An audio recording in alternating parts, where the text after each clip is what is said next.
গুঞ্জন ছিল রংপুর রাইডার্সের হয়ে গ্লোবাল সুপার লিগে অংশ নেবেন সাকিব আল হাসান, কিন্তু শেষ পর্যন্ত তাকে আর দলে রাখেনি বিপিএল ফ্র্যাঞ্চাইজি রংপুর রাইডার্স।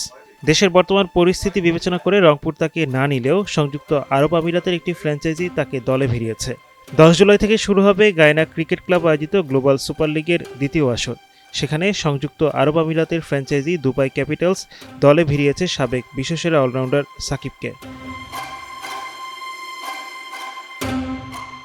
নিজেদের অফিসিয়াল ফেসবুক পেজ থেকে সাকিবকে স্কোয়াডে যুক্ত করার বিষয়টি নিশ্চিত করেছে দুবাই ক্যাপিটালস। দক্ষিণ আফ্রিকার স্পিনার কেশব মহারাজের রিপ্লেসমেন্ট হিসেবে দলে জায়গা পেয়েছেন সাবেক এই বিশ্বসেরা অলরাউন্ডার। ফ্র্যাঞ্চাইজিটি ফেসবুক পোস্টে লিখেছে, কেশব মহারাজের রিপ্লেসমেন্ট হিসেবে একজন কিংবদন্তি অলরাউন্ডার গ্লোবাল সুপার লিগ টি-20তে আমাদের সঙ্গে যোগ দিচ্ছেন। দলে স্বাগতম সাকিব।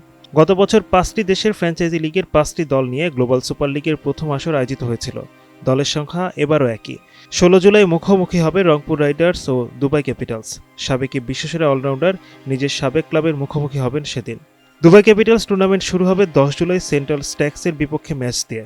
এরপর 11 জুলাই হোবার্ট হারিকেন্স, 13 জুলাই গায়না আমাজন ওয়ারিয়র্সের মুখোমুখি হবে তারা।